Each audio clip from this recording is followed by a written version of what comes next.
Hello everyone. So in the last class, we derived the expression for the Bose-Einstein distribution law.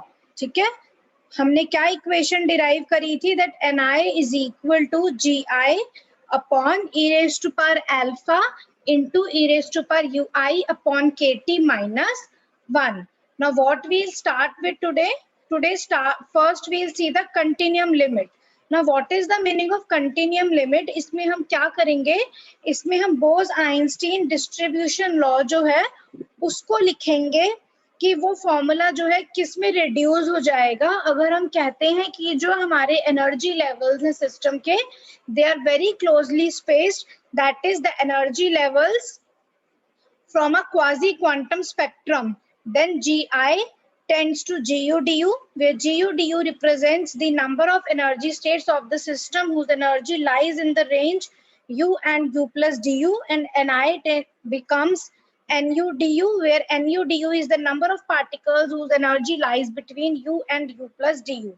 Now, इसका मतलब क्या है देखो, last class में जब हमने Bose Einstein distribution law derive किया था तो उसमें मैंने बताया था that we are considering a system, ठीक है, which is consisting of n identical particles and we have to distribute these particles in the various energy intervals.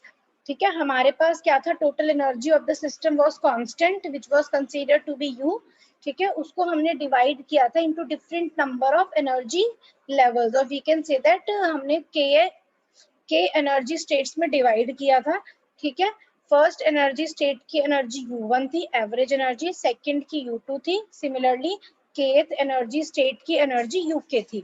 ठीक है, एवरेज एनर्जी. फिर हमने बोला कि हर एक पर्टिकुलर एनर्जी स्टेट जो है that can be divided into large number of sub energy levels. ठीक है, तो हमारा Gi क्या था, Gi रिप्रेजेंट कर रहा था ith कंपार्टमेंट में या ith एनर्जी स्टेट के रिस्पेक्ट में हमारे पास कितनी number of sub energy levels present है या कितने नंबर ऑफ सेल्स है हमारे इन दैट पर्टिकुलर ith कंपार्टमेंट. ठीक है, तो यहाँ पर जो है हम जो कंटिन्यूअस नेचर है उसको कंसीडर नहीं किया था. हम कह रहे थे ith स्टेट मैंने जब बनाया था तो मैं इस तरीके से बना रही थी ना, first state, second state, third state, then we have kth state. और अगर ये जो स्टेट है दिस है very closely spaced energy levels, let's say here the number of energy levels are G1, here the number of sub energy levels are G2, here G3 and so on up to Gk. अब हम क्या कहते हैं, अब हम कहते हैं that instead of talking about this energy state or this energy state, I am talking about energy intervals. ठीक है, that means जो हमारे energy levels हैं, these energy levels they are very closely spaced. ठीक है, बहुत ज्यादा क्लोजली स्पेस्ड है, तो इस केस में जो है हमारा जो स्पेक्ट्रम है वो क्वाजी कंटिन्यूम हो जाएगा. एनर्जी लेवल्स जो है they form a quasi continuum spectrum. इसका मतलब क्या है that energy levels are so closely spaced कि उस केस में हम रेंज लेते हैं. इंस्टेड ये कहने के कि हम इस एनर्जी स्टेट की बात कर रहे हैं, it is divided into further large number of sub energy levels, फिर हम इस एनर्जी स्टेट की बात कर रहे हैं, it is also divided into large number of sub energy levels. तो हम ऐसा नहीं करेंगे. अब हम कहेंगे all the energy levels of the system they are very closely spaced. So now we'll talk in range कि सपोज यहाँ पर जो हमारा एनर्जी लेवल है, लेट्स से यहाँ पर जो पार्टिकल है उसकी एनर्जी है, हमारी एनर्जी जो है हमारी डायरेक्टली प्रोपोर्शनल होती है फ्रीक्वेंसी के. ठीक है, वो चलो मैं बाद में बताऊंगी. फोटॉन्स के केस में एनर्जी हमारी h न्यू होती है, तो हम चलो वो उसको छोड़ो अभी. सपोज मैं एक ये एनर्जी लेवल कंसीडर कर रही हूँ, लेट्स से इस एनर्जी लेवल पे जो हमारा पार्टिकल प्रेजेंट है उसकी एनर्जी U है. फिर मैं इस एनर्जी लेवल को कंसीडर कर रही हूँ, लेट्स से इस एनर्जी लेवल पे जो पार्टिकल हमारा प्रेजेंट है उसकी एनर्जी है U प्लस du. ठीक है, तो हमारा इस एनर्जी लेवल से इस एनर्जी लेवल तक कितना एनर्जी डिफरेंस हुआ, U plus du minus U, that is du. So now we'll find that what will be the number of energy states या number of जो हम सब energy levels बोल रहे थे, तो यहाँ पर हम बोलेंगे the number of energy states lying in the energy range U plus du and U. That means the number of energy states lying in the energy interval du, ये अब हमारा एक एनर्जी इंटरवल बन गया du, ठीक है, that is lying in the energy range u plus du and u.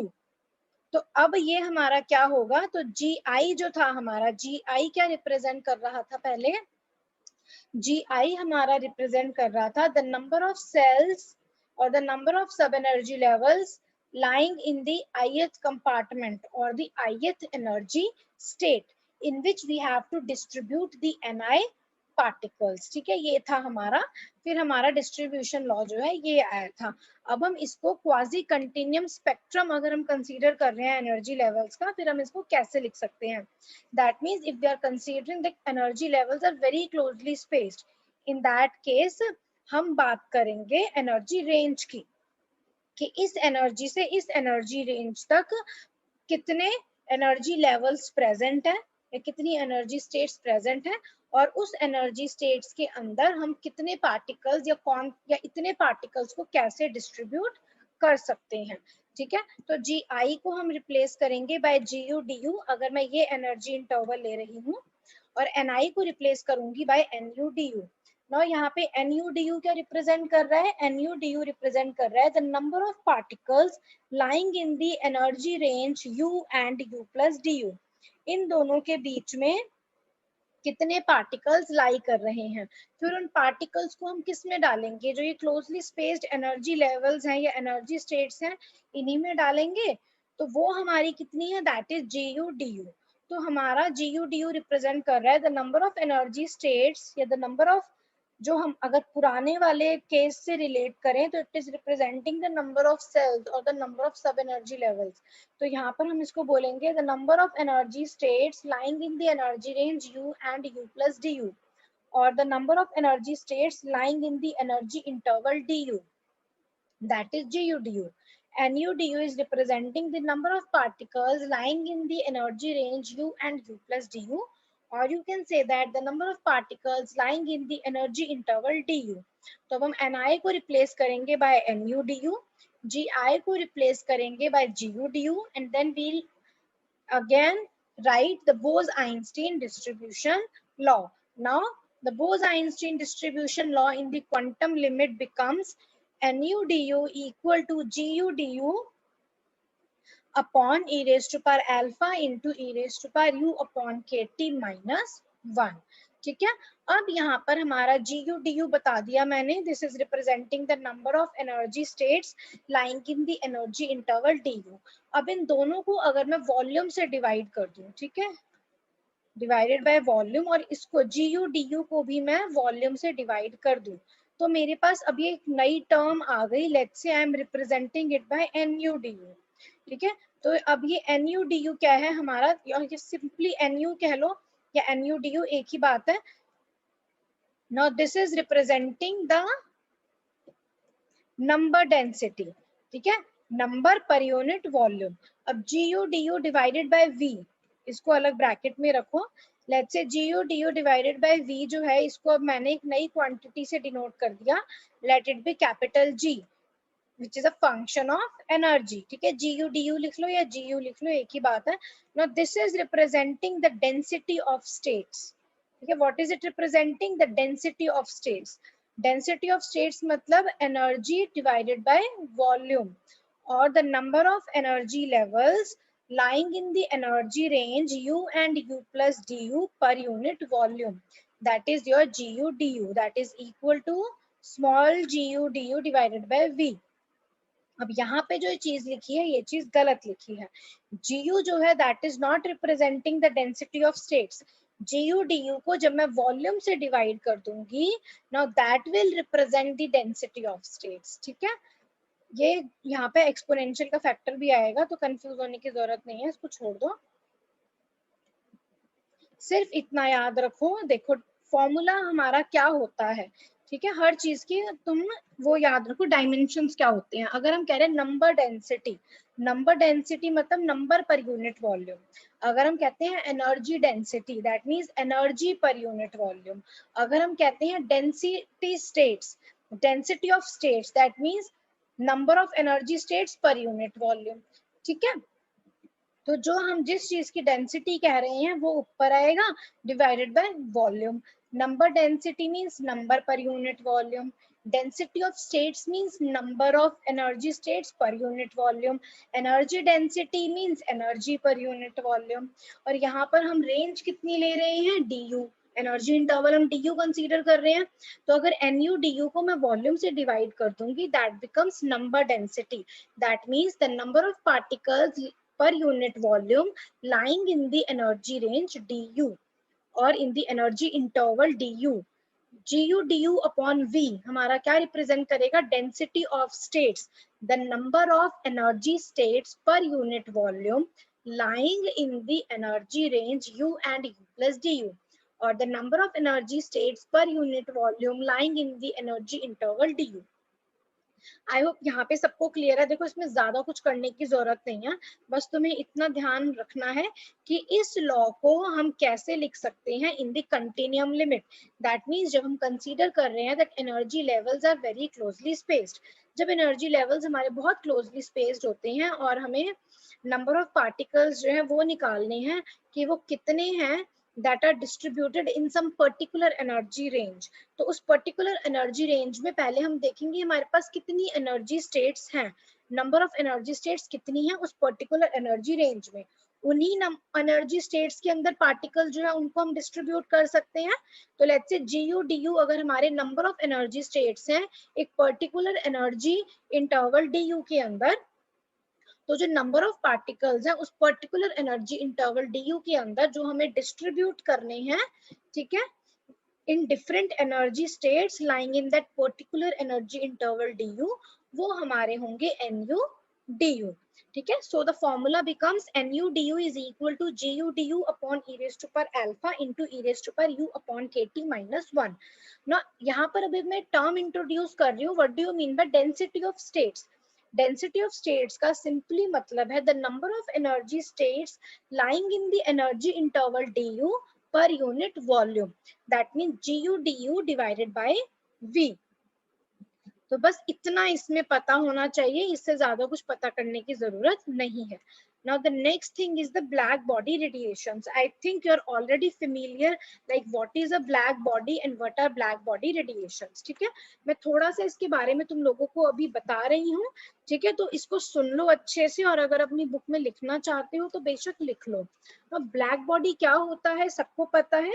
A perfectly black body is the one which absorbs all the heat radiations of whatever wavelength incident on it. ठीक है, क्या होती है perfectly black body? Which absorbs all the heat radiations of whatever wavelength incident on it. That means it neither reflects nor transmits any of the incident radiation.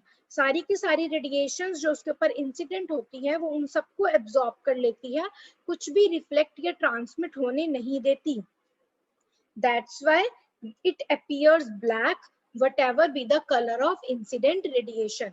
Incident radiation का कोई भी color हो, that body appears black since it absorbs all the heat radiations of all the wavelengths incident on it.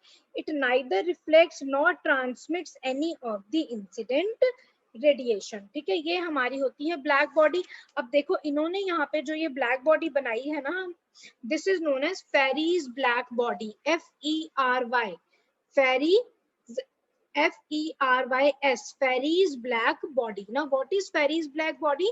It basically consists of a hollow enclosure. That hollow enclosure is basically the hollow copper sphere which is blackened inside with a small fine hole O in the surface. और अच्छा Q लिखा है with a fine small hole Q in the surface. कैसे बनता है fairies black body? हमारे पास एक होलो enclosure है. यूजुअली हम जो होलो इंक्लोजर लेते हैं वो कॉपर स्फीयर लेते हैं जिसको अंदर से हम ब्लैक करके रखते हैं.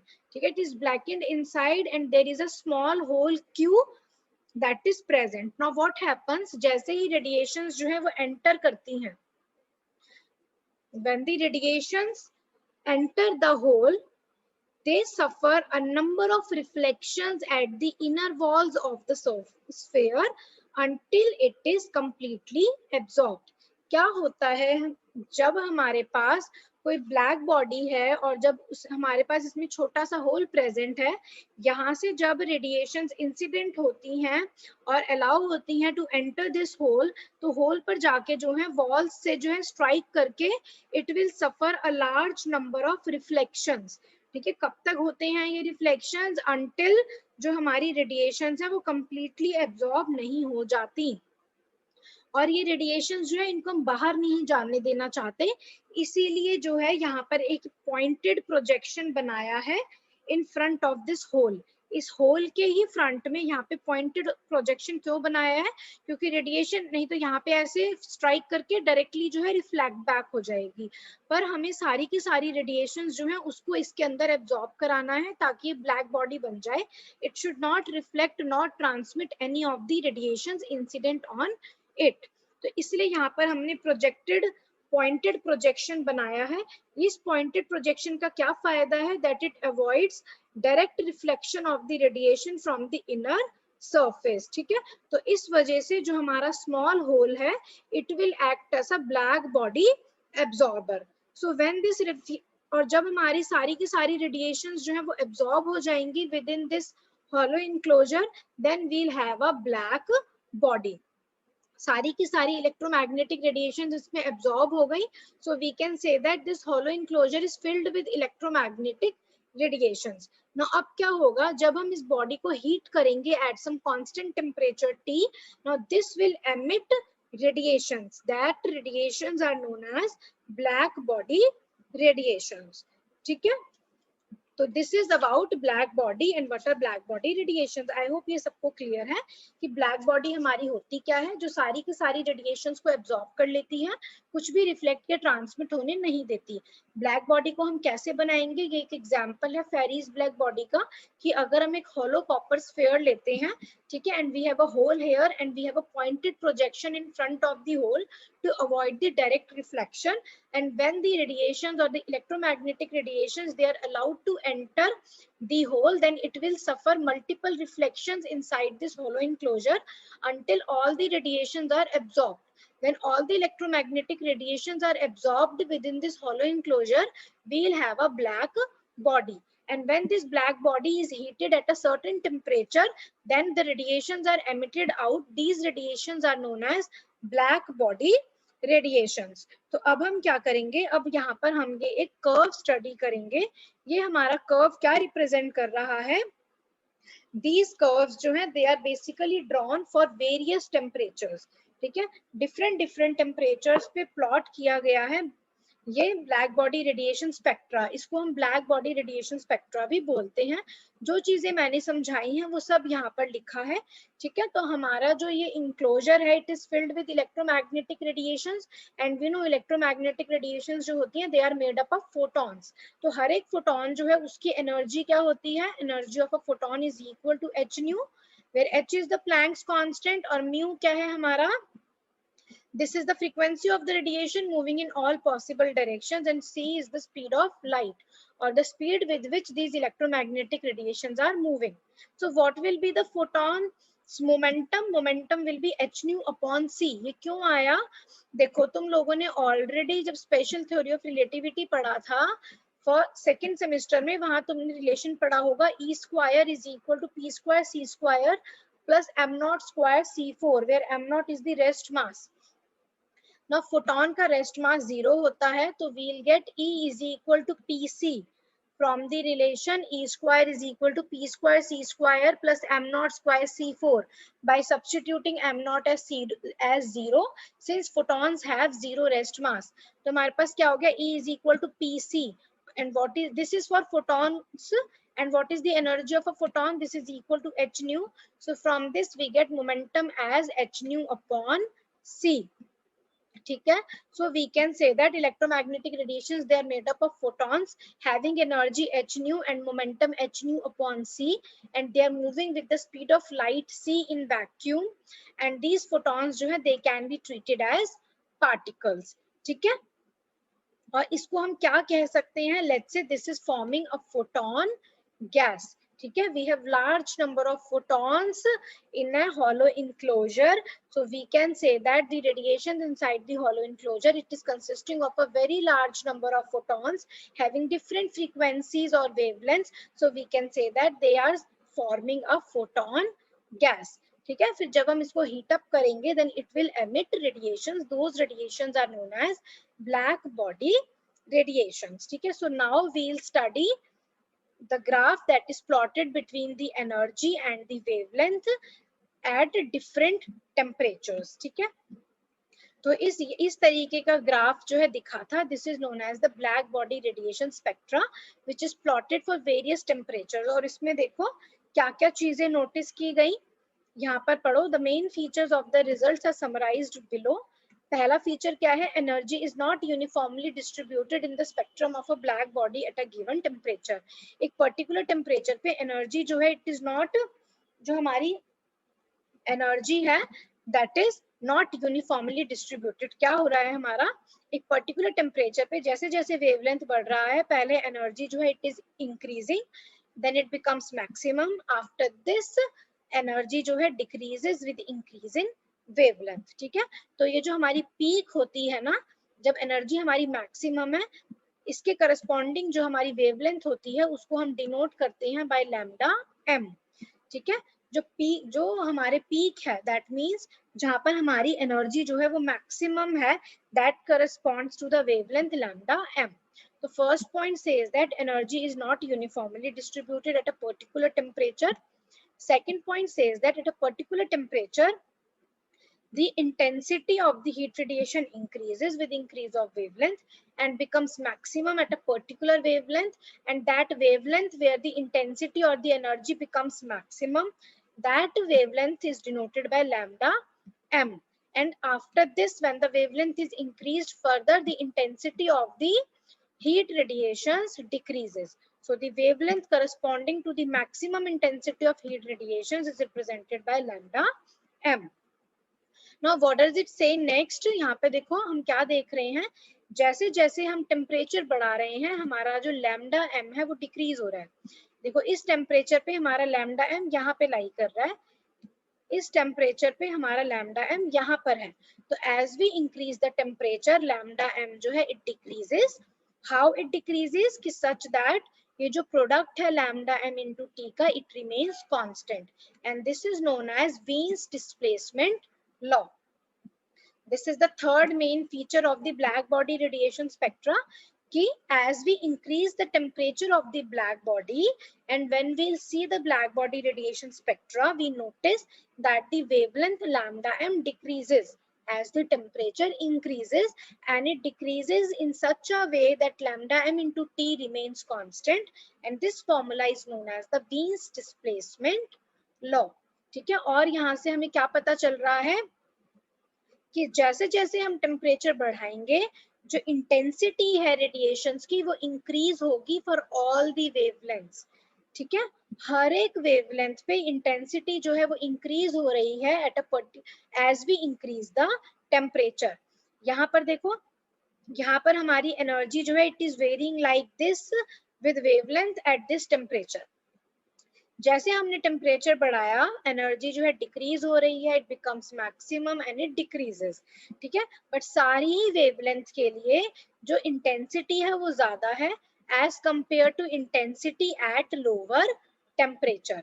ठीक है, so from this we can conclude that the intensity of heat radiation for all the wavelengths increases with increase on temperature. जैसे जैसे हम टेम्परेचर बढ़ाएंगे इंटेंसिटी जो है वो बढ़ेगी फॉर ऑल दी वेवलेंथ्स। ठीक है, और अगर एक पर्टिकुलर टेम्परेचर पे हम एरिया निकालेंगे अंडर दिस कर्व, ठीक है, एरिया अंडर दिस कर्व जब हम निकालेंगे एट अ पर्टिकुलर टेम्परेचर, तो वो हमारा एरिया किसके इक्वल आएगा, at a particular temperature the area under each curve it represents the total energy emitted by the black body.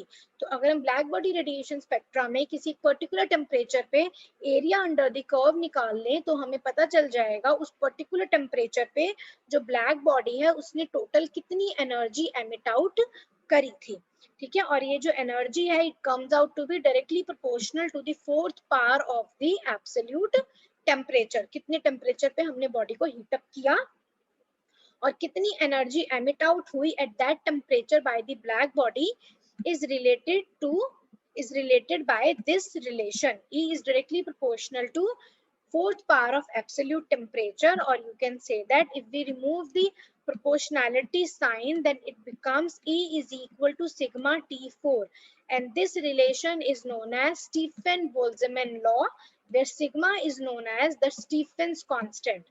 This is known as Stephen's constant, and this relation is known as Stephen-Boltzmann's law. Stephen-Boltzmann's law. I hope यहाँ पर सबको clear है, like what is a black body, how we can make a black body, what are black body radiations, and what is a black body radiation spectra. You should know these different features of the black body radiation spectra. Exam में ये आ जाता है, like what is a black body, discuss the main features of the black body radiation spectra. Then you have to write these 5 points, ठीक है। I hope सबको ये चीजें clear है। तो अभी तक हमने क्या देखा, अभी हमने देखा बोस आइंस्टीन डिस्ट्रीब्यूशन लॉ को we can write in continuum limit as nu du equal to gu du upon e raised to power alpha into e raised to power u upon kt minus 1, where nu du represents the number of particles lying in the energy range u and u plus du. Gu du represents the number of energy states lying in the energy range u and u plus du. उसके बाद हमने black body radiation spectra को study किया। Now the next that we'll do today is the Planck's radiation law. We'll derive the Planck's radiation law with the help of Bose-Einstein statistics, and this is also a very important topic of unit 1 of unit 2 from your examinations point of view. And this topic is also important when you have to study quantum physics in detail or the statistical physics in detail. तो Planck's radiation law है, this is a purely quantum law, ठीक है।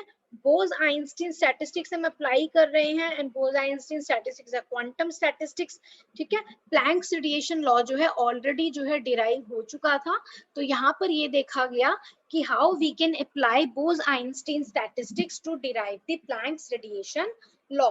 Initially क्या था, जब classical physics हमारे पास थी, जिस टाइम पे क्वांटम फिजिक्स नहीं थी, तो ब्लैक बॉडी रेडिएशन स्पेक्ट्रा जो है उसको एक्सप्लेन करने के लिए 2 लॉ दिए गए थे, एक तो वीन्स लॉ था, एक रेले जीन्स लॉ था, ठीक है। ये जो ब्लैक बॉडी रेडिएशन स्पेक्ट्रा यहाँ पे बनाया है, ये एक्सपेरिमेंटल हमारा ग्राफ है जो प्लॉट किया गया है। These are the experimentally measured readings, जिनकी हेल्प से ये ग्राफ प्लॉट किया गया। फिर ये जो हमारे पास एक्सपेरिमेंटल डेटा आया, इसको थ्योरेटिकल डेटा से भी मैच करना था। तो थ्योरेटिकली जो है सबसे पहले ये जो ब्लैक बॉडी रेडिएशन स्पेक्ट्रा जो है, इसको एक्सप्लेन करने के लिए 2 लॉ आए थे, एक था वीन्स लॉ, एक था रेले जीन्स लॉ, ठीक है। तो उसमें क्या था, पूरे ही ब्लैक बॉडी रेडिएशन स्पेक्ट्रा जो है उसको वो एक्सप्लेन नहीं कर पाया था। तो ब्लैक बॉडी रेडिएशन स्पेक्ट्रा जो है उसको अच्छे से एक्सप्लेन किसने किया था, उसको अच्छे से एक्सप्लेन किया था प्लैंक ने। तो प्लैंक ने एक रेडिएशन लॉ दिया था, जिसकी हेल्प से उसने ब्लैक बॉडी रेडिएशन स्पेक्ट्रा को एक्सप्लेन किया था, और इस लॉ से देखा गया था कि जो ब्लैक बॉडी रेडिएशन स्पेक्ट्रा है उसको हम बहुत अच्छे से एक्सप्लेन कर सकते हैं, और वो जो थियोरेटिकल ऑब्जर्वेशंस थी हमारी, वो एग्जैक्टली मैच कर रही थी विद द एक्सपेरिमेंटल डेटा। तो यहाँ से हम कह सकते हैं कि ये जो दिया गया था law by the Planck's, that was the best suited law, ठीक है। तो अब हम क्या करेंगे, now we'll see this Planck's radiation law using the Bose-Einstein statistics, ठीक है। Bose-Einstein statistics से अब हम इस लॉ को देखेंगे। तो सबसे पहले हम क्या करेंगे, we shall now derive Planck's law of distribution of energy as a function of wavelength for black body radiation on the basis of Bose-Einstein statistics. तो इसके लिए हमें क्या करना है, हमें एक सिस्टम लेना है. यहाँ पर हमारा सिस्टम क्या है, सिस्टम है photon gas.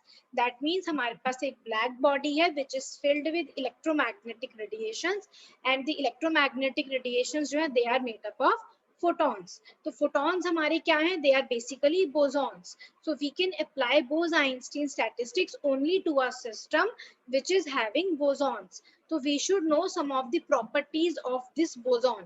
We should know some of the properties of photons. तो photons हमारा क्या था, सबको पता है photons हमारे वो particles होते हैं which have zero rest mass. That means उसकी energy होती है h nu, momentum होती है h nu upon c. ठीक है, मोमेंटम क्या होती है h nu upon c. और ये कहाँ से आया, ये आया from the relation E square is equal to P square C square plus m not square C4. ठीक है, और m नॉट जो है हमारा वो जीरो होता है फॉर फोटॉन्स. फोटॉन्स जो है they have zero rest mass. So if we put m not equal to zero we can get E is equal to Pc, and we know energy of a photon is h nu and the momentum is h nu upon c. Next photons जो होते हैं they have integral spin. Integral spin होना भी चाहिए, then only they can obey Bose Einstein statistics. ठीक है, तो अब हम यहाँ पे थर्ड पॉइंट जो है वो हमारा क्या कहता है, फोटॉन्स जो हैं they are indistinguishable from one another.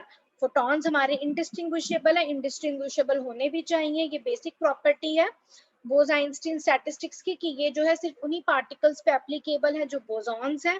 That means those have integral spin. Next these particles should be indistinguishable from one another.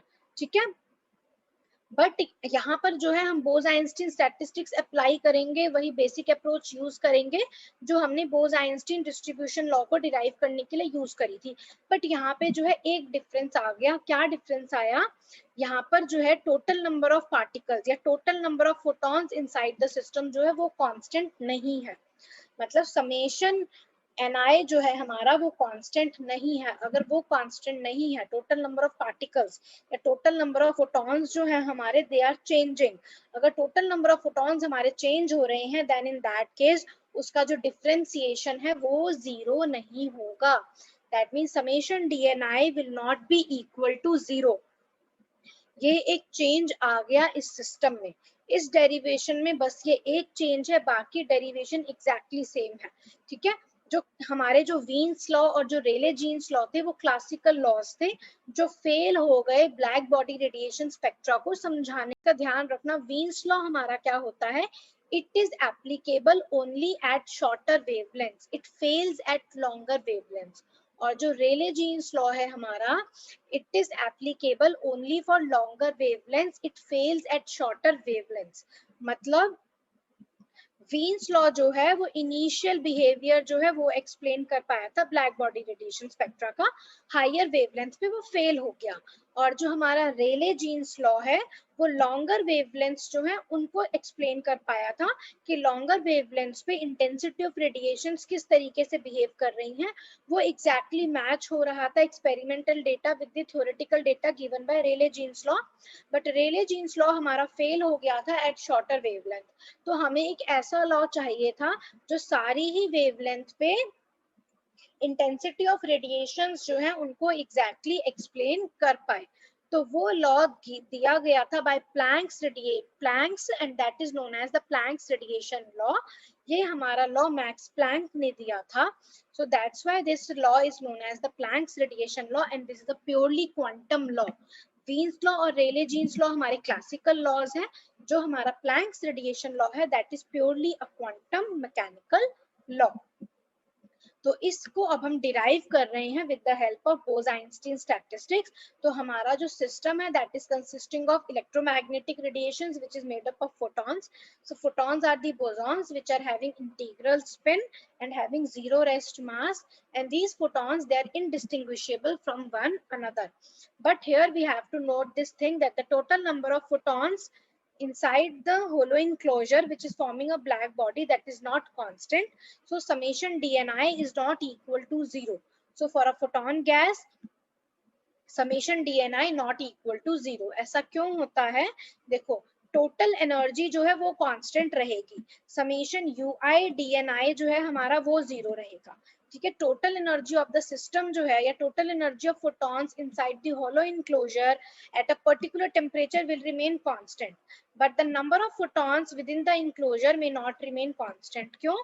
Photons जो है हमारे they are continuously being absorbed and emitted by the atoms of the walls of the cavity। atoms की जो walls हैं उनके atoms के साथ जो है continuously absorbing and emitting the energy। तो अगर हमारे पास कोई फोटोन है और हर एक फोटोन जो है they are having different energies, they are having different frequencies and wavelengths. ठीक है, तो अगर हमारे पास कोई फोटोन है, लेट्स से उसकी एनर्जी 2h न्यू है, वो एब्जॉर्ब हो जाता है बाय दी वॉल, तो 2 फोटॉन्स जो है each of energy h new जो है वो एमिट आउट हो जाएंगे, सच दैट टोटल एनर्जी जो है वो कांस्टेंट रहेगी, बट नंबर जो है it may not be constant, number of photons जो है दे मे वेरी। सो यहाँ पर इस चीज का बस ध्यान रखना है, summation D N I not equal to 0 but summation U I D N I 0 रहेगा। Total number of photons constant नहीं हो सकते, but total energy of the system constant रहेगी। तो और अब हमारा जब हमने बोस आइंस्टीन स्टैटिस्टिक्स करी थी तो वहां पर ऑलरेडी हमने बोसॉन्स के लिए थर्मोडायनेमिक प्रोबेबिलिटी निकाली थी, फिर हमने लॉग डब्ल्यू निकाला था, फिर हमने कहा था फॉर मैक्सिमा और मिनिमा, और फर्स्ट डिफरेंशिएशन जो है फर्स्ट डेरिवेटिव हमेशा 0 होता है, और हमने कहा अगर ये पर्टिकुलर स्टेट जो है if it is representing a equilibrium state तो वहां पर जो है thermodynamic probability that should be maximum, that means उसका फर्स्ट डेरिवेटिव जो है that should be equal to 0। तो हमारे पास ये टर्म आई थी। ठीक है, ये हम डायरेक्टली यहाँ पर यूज करेंगे। फिर हमने क्या किया था, then we applied the Lagrange's method of undetermined multipliers. इसके साथ हमने ऐड करा था minus alpha summation D N I minus beta summation U I D N I. ठीक है, अब यहाँ पर क्या है, समेशन डी एन आई हमारा 0 नहीं है, तो हम उसको इसके साथ ऐड नहीं कर सकते क्योंकि वो फिर इक्वल टू 0 हमारा नहीं रहेगा। तो यहाँ पर हम सिर्फ डी लॉग डब्ल्यू को ऐड करेंगे with minus beta summation U I D N I. ठीक है, यहाँ पर हमारी कोई अल्फा टर्म नहीं आएगी। तो यहाँ पर we are simply using d log W जो हमारा आया था दिस टर्म, इसको हमने ऐड किया with minus beta summation U I D N I, और फिर हमारे पास इक्वेशन क्या आ गई ये। ठीक है, समेशन डी एन आई हमने कॉमन ले लिया, log n i plus g i minus log n I minus beta u i equal to 0। तो ये इक्वल टू 0 कब होगा, जब ये हमारी ब्रैकेटेड टर्म 0 होगी, बीटा हमारा 1/kt है, इसको जब हम सॉल्व करेंगे then it becomes ni is equal to gi upon e raised to power ui upon kt minus 1। मतलब हमारा ये रिलेशन जो है वैसा ही आया जो बोस आइंस्टीन डिस्ट्रीब्यूशन लॉ में आया था, बस फर्क कितना है, यहाँ डिनोमिनेटर में हमारा e raised to power alpha का टर्म नहीं है in a product with e raised to power ui upon kt, ये टर्म अब हमारे पास मिसिंग है in the Planck's radiation law. तो अब ये ni हमारा क्या रिप्रेजेंट कर रहा है, देखो अभी हमने कंटिन्यूम लिमिट में इसको नहीं लिखा, तो हमारा ni क्या रिप्रेजेंट कर रहा है, this is representing the number of particles, here those particles are photons, so it is representing the number of photons lying in the ith energy state। और gi क्या रिप्रेजेंट कर रहा है, it is representing the number of cells or the number of sub energy levels corresponding to the ith energy state। now अब हम इसे continuum limit में लिखेंगे, तो let's say nu d nu, we are writing n in terms of frequency, energy जो है वो हमारी h nu है। ठीक है, energy of a photon is h nu, energy is a function of frequency, h is a constant, Planck's constant, so we can say that nu du is representing the number of photons lying in the frequency range nu and nu plus d nu। अगर ये हमारा npdp होता तो हम कहते number of photons lying in the momentum range p and p plus dp। अब यहाँ ये nu का फंक्शन है, nu is a frequency, so we are saying that this is representing the number of photons lying in the frequency range nu and nu plus d nu। g nu d nu क्या है, this is representing the number of cells lying in the energy interval h nu and h nu plus d nu, or you can say that it is representing the number of cells lying in the frequency range nu and nu plus d nu. ठीक है, और ये NU DU यहाँ पे सिर्फ NU लिख रखा है, that is equal to g nu. तो यहाँ पे हमारा जो फ्रीक्वेंसी इंटरवल है डी न्यू दैट इज 1. ठीक है, हम कहते हैं कि what will be the number of photons lying in the unit interval of frequency. अगर हम ये इंटरवल लेते हैं तो डी न्यू कितना होगा, new plus half minus new plus half, so that becomes 1. ठीक है, अगर ये मेरा न्यू 2 है और ये मेरा न्यू 1 है तो फ्रीक्वेंसी इंटरवल कितना होगा, न्यू 2 माइनस न्यू 1. ठीक है, तो यूनिट इंटरवल में इट बिकम्स दिस. और अगर हमारा इंटरवल जो है वो यूनिट इंटरवल नहीं है, डी न्यू है. ठीक है, न्यू 2 हमारा न्यू प्लस डी न्यू है, न्यू 1 हमारा न्यू है. तो what will be the energy interval, new 2 minus new 1, that is nu plus d nu minus nu, that is d nu. So nu d nu is representing the number of photons lying in the frequency interval d nu. G nu d nu is the number of phase space cells lying in the frequency interval d nu. ठीक है, फिर इसको momentum के terms में भी हम लिख सकते हैं, ये मैं बाद में बताऊंगी. अब इसमें एक चीज देखो, हमने जो है ये एक डेरिवेशन किया था यूनिट 2 में, the number of phase space cells lying in the momentum interval p and p plus dp. ठीक है, वही रिलेशन का यूज हम यहाँ करेंगे to find this g nu d nu. g nu d nu है हमारा number of cells lying in the frequency interval d nu. gp dp हमारा है number of cells lying in the momentum interval dp, और lying in the momentum range p and p plus dp, और lying in the momentum interval p and p plus dp, कुछ भी कह सकते हैं. तो यहाँ से हमें जी न्यू डी न्यू निकालना है, क्योंकि finally we have to find n nu d nu. तो यहाँ से जी न्यू डी न्यू कैसे निकालेंगे, देखो ये यहाँ पे जी हमारा पी का फंक्शन है मोमेंटम का, यहाँ पे जी हमारा फ्रीक्वेंसी का फंक्शन है न्यू का. तो अगर हमें पी पता हो इन टर्म्स ऑफ न्यू तो हम जीपी डीपी निकाल लेंगे in terms of g nu d nu. अब पी हमारा क्या है इन टर्म्स ऑफ न्यू, वो मैंने ऑलरेडी बताया था, P is equal to H nu upon C. तो dp हमारा क्या होगा, h हमारा कांस्टेंट है, c हमारा कांस्टेंट है, तो सिर्फ न्यू जो है इसके रिस्पेक्ट में हम डिफरेंशिएट करेंगे. तो dp हमारा क्या हो गया, h new upon c d new. Next हमारा p प्लस dp क्या होगा, p प्लस dp हो गया हमारा h new plus d nu divided by c. अब हमें इस चीज को यहाँ पर यूज करना है. ठीक है, तो इसके लिए ना अब यहाँ पे एक चीज का और ध्यान देना पड़ेगा, जो हमारा फोटॉन्स होते हैं they have different degrees of polarisation. ठीक है, इस चीज का हमें ध्यान रखना पड़ेगा. फोटॉन्स जो है हमारे they have different degrees of polarisation. ओहो, ये चीज यहाँ पे गलत है, इसको करेक्ट करो. P हमारा क्या है, एच न्यू अपॉन सी, इसको we are differentiating with respect to momentum.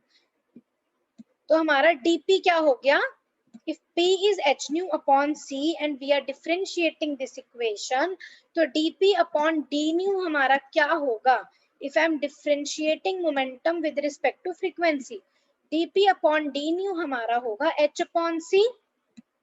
तो dp हमारा हो गया h upon c into d new. यहाँ पे गलत लिखा हुआ है, ये न्यू नहीं आएगा, इसको करेक्ट कर लेना. इस बुक में बहुत गलतियां हैं, बोलते टाइम मुझसे भी गलती हो जाती है, तो जहां मैं बताऊं चीजों को करेक्ट करना उसको वहां पे करेक्ट कर लिया करो.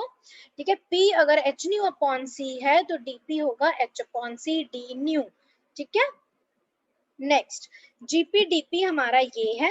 अब हमें gp dp को लिखना है in terms of g nu d nu, and we know p is equal to h nu upon c. Now अब इस कन्वर्जन से पहले एक चीज का ध्यान रखना है, फोटॉन्स हमारे क्या हैं, these are indistinguishable particles which are obeying Bose-Einstein statistics. पर हमें ये पता है जो हमारे फोटॉन्स होते हैं, ठीक है, they have different degrees of polarisation. Two types of polarisation होते हैं हमारे पास. जो प्लेन पोलराइज्ड इलेक्ट्रोमैग्नेटिक वेव होती है, it can be either left, उसके लेफ्ट पोलराइजेशन भी हो सकता है, राइट हैंडेड पोलराइजेशन भी हो सकता है. ठीक है, इसको पढ़ो. In case of photons obeying Bose-Einstein statistics, the property of polarization of photons due to their electromagnetic nature must be taken into account. A photon in a definite spin state corresponds to a plane electromagnetic wave that is either right or left circularly polarized. तुम सबने already पढ़ रखा है what is polarization. ठीक है, photons जो हैं that are enclosed inside this hollow enclosure, it is having two types of polarization. One is left-handed polarization and other is right-handed polarization. मतलब इस enclosure के अंदर दो तरीके के photons present हैं.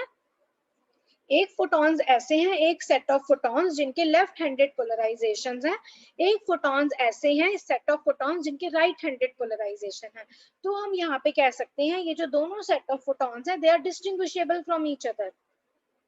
वैसे तो फोटॉन्स हमारे इनडिस्टिंग्विशेबल हैं, but they can be distinguished on the basis of their degree of polarisation. तो हम यहाँ पे कह सकते हैं हमारे पास दो सेट ऑफ फोटॉन्स है. एक जो सेट है they are having left handed polarisation, एक सेट है they are having right handed polarisation. तो जो फोटॉन्स है हमारे of first type which are having left handed polarization, ये जो सारे photons है they are indistinguishable from each other.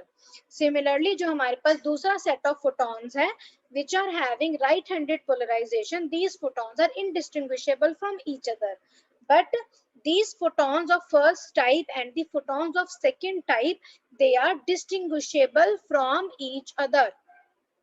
Photons of first type और फोटॉन्स ऑफ सेकंड टाइप जो है ये एक दूसरे से डिस्टिंग्विशेबल हैं, but photons of first type आपस में इनडिस्टिंग्विशेबल हैं और फोटॉन्स ऑफ सेकंड टाइप आपस में इनडिस्टिंग्विशेबल हैं. So we can say that this system is made up of two sub systems each having different kinds of photons. एक sub system में हमारे पास ऐसे फोटॉन्स हैं which are having left handed polarization और एक सब सिस्टम में हमारे पास ऐसे फोटॉन्स हैं which are having right handed polarization. ठीक है, तो इसका मतलब we have two set of photons. तो यहाँ पर क्या होगा, अब हमारा GPDP जो है उसमें हमारा 2 से मल्टीप्लीकेशन आएगा. 2 into 4 pi Vp square dp upon h cube हो जाएगा. क्यों हो जाएगा? Because now we have two set of systems. We have two subsystems in a single system. तो एक particular system के लिए the number of cells lying in the momentum interval p and p plus dp वो ये होगा. ठीक है, ये हमने जो डेरिवेशन किया था ये एक पर्टिकुलर सिस्टम के लिए किया था ना, जिसमें अब हमारा क्या है, अब एक दूसरा सिस्टम भी है, उसके नंबर ऑफ सेल्स कितने होंगे, वो भी इतने ही होंगे. तो what will be the total number of phase space cells for the both kind of photons, और what will be the total number of phase space cells for both of the two systems combined. That will be GPDP equal to 2 into 4 pi Vp square dp upon h cube. इस चीज को यहाँ पे ध्यान रखना है. बहुत से बच्चे जब ये क्वेश्चन करते हैं एग्जाम में तो यहाँ पर गलती कर देते हैं, 4 को 2 से मल्टीप्लाई नहीं करते. ज्यादा लिखने की जरूरत नहीं है. You can simply write that the photons inside the enclosure they are of two types. One is having the left-handed polarization, another one is having the right-handed polarization. So now we can say that this system is made up of two subsystems, each having different kinds of photons. So for this, the total number of cells in the phase space lying in the momentum interval p and p plus dp now becomes this. ठीक है, now we'll write GPDP in terms of G nu d nu. How? P is h nu upon c, so dp becomes, यहाँ पे सही लिखा है, dp becomes h upon c d nu. तो substitute over here g nu d nu. अब हमें ये value लिखनी है in terms of frequency. मतलब जो हमारा यहाँ पर जो राइट हैंड साइड है वो in terms of momentum है. अब हमें राइट हैंड साइड जो है उसको purely in terms of frequency लिखना है. Then this g becomes the function of nu only. So 8 pi v upon h cube as it is रहा. p square को हमने लिखा h square nu square upon c square. dp को हमने लिखा h upon c d nu. तो हमारे पास g nu d nu आ गया 8 pi v upon c cube into nu square d nu. h हमारा cancel out हो गया from both the numerator and denominator. So now substitute this value of g nu d nu in this expression given by equation 3.16. So we get the number of photons lying in the frequency range nu and nu plus d nu is equal to 8 pi v upon c cube nu square d nu upon e raised to power h nu upon kt minus 1. अब इस चीज को ध्यान से सुनो, N nu d new हमारा क्या represent कर रहा है, ये रिप्रेजेंट कर रहा है frequency interval new and nu plus d new के बीच में कितने नंबर ऑफ फोटॉन्स प्रेजेंट हैं, मतलब डी न्यू रेंज के अंदर कितने नंबर ऑफ फोटॉन्स प्रेजेंट है वो ये बता रहा है। हर एक फोटॉन की एनर्जी कितनी है, एच न्यू, ठीक है। तो हम इसका मतलब हम लोग निकाल सकते हैं कि एनर्जी कितनी है उतने पार्टिकल्स की जो लाई कर रहे हैं इस फ्रीक्वेंसी रेंज के अंदर। एक फोटॉन की एनर्जी एच न्यू है, टोटल नंबर ऑफ फोटॉन्स इस रेंज में n nu d nu lie करते हैं, तो टोटल एनर्जी कितनी होगी n nu d nu particles की, कितनी होगी, h nu into n nu d nu. H nu into n nu d nu क्या रिप्रेजेंट कर रहा है, this is now representing the energy of the photons lying in the frequency range nu and nu plus d nu.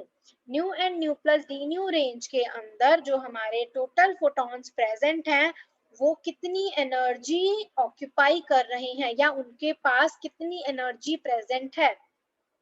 एक photon के पास energy h nu है तो total energy कितनी होगी, h nu into n nu d nu.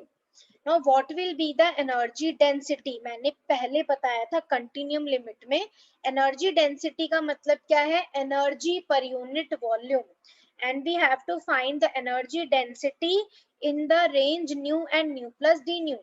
तो ये कितनी होगी, energy density will be energy of the radiation lying in the frequency range nu and nu plus d nu.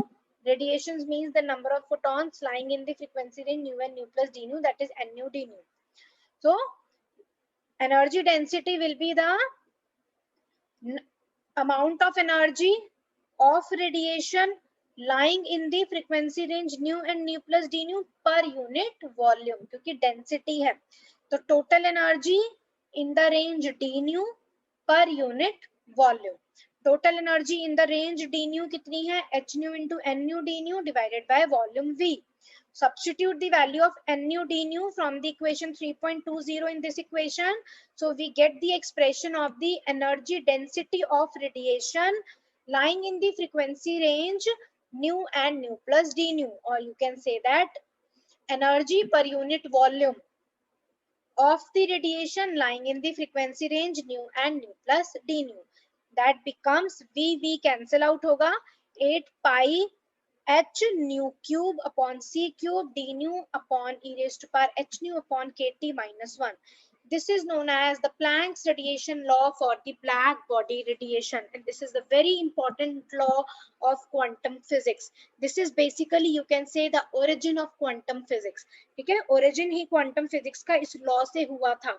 सबसे पहले black body radiation spectra जो है उसको explain किया गया था by considering the photon to be a quantum particle having energy is equal to h nu. photons जो हैं उनको consider किया था as a quantum particle. photons जो हैं they are having the energy equal to h nu or nh nu, where n is going from 1 2 3 and so on. तो यहाँ पर ये हमने निकाल लिया energy density in terms of frequency.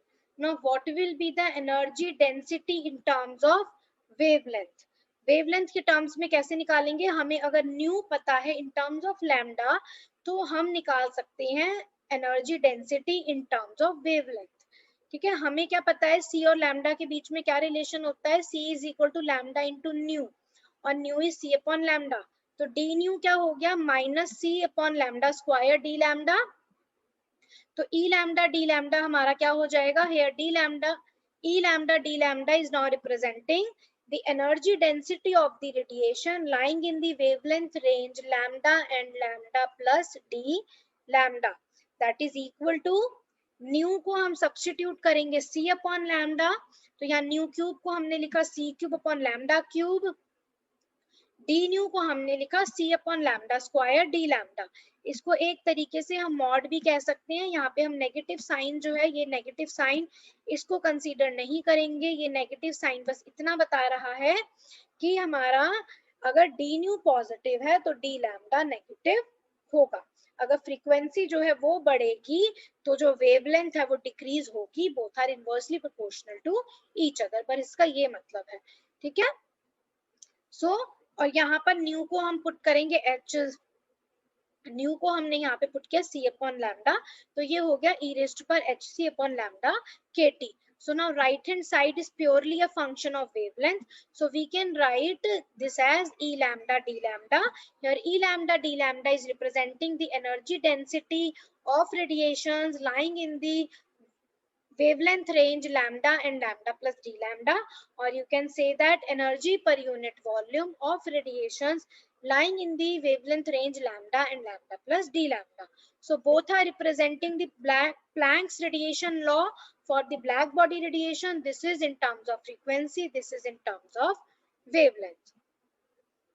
ठीक है, so the above relation is called the Planck's law for black body radiation in terms of wavelength, and it represents the energy density of radiations lying in the wavelength range lambda and lambda plus d lambda. अब ये जो Planck's radiation law था, this is the purely theoretical law. It agrees accurately with the experimental results. जो हमारा ये experimental result था ना, which is representing the distribution of energy in the spectrum of radiations forming a black from a black body. Black body को जब हम heat up करते हैं, it emits out the radiations which are known as black body radiations, और फिर हम एक black body radiation spectra जो है वो प्लॉट करते हैं in terms of E lambda and lambda.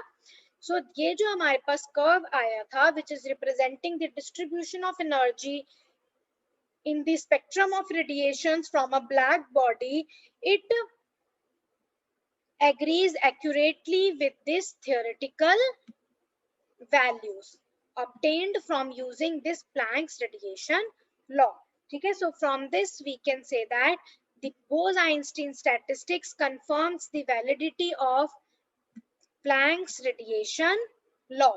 ठीक है, और यहाँ पे मैंने ऑलरेडी पहले बता चुकी हूँ, इससे पहले दो क्लासिकल लॉ आए थे, Wien's law and Rayleigh Jeans law. Wien's law जो था इट इज ट्रू और it is valid for the shorter wavelengths, और जो रेले जीन्स लॉ है it is valid for the longer wavelengths. ठीक है, अब इसको फिर ढंग से ब्लैक बॉडी रेडिएशन स्पेक्ट्रा को स्टडी करने के लिए फिर प्लैंक ने क्वांटम मैकेनिक्स का यूज किया था और एक लॉ दिया था which is known as the Planck's radiation law, और देखा गया ये लॉ जो है it agrees accurately with the experimental results obtained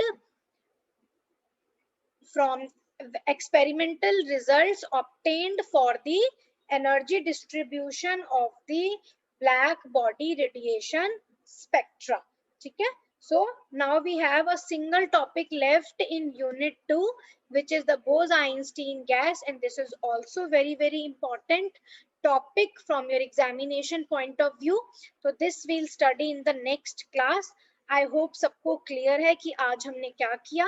आज हमने सबसे पहले देखा कि how we can write the Bose-Einstein distribution law in the continuum limit, what is a black body, how we can form a black body, what are black body radiations, what is a black body radiation spectra.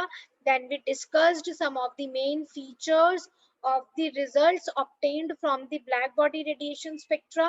Then we derived the Planck's radiation law with the help of Bose-Einstein statistics, and we have seen that this expression obtained by Max Planck, which is known as the Planck's radiation law, it agrees accurately with the experimental results of the energy distribution of the black body radiation spectra.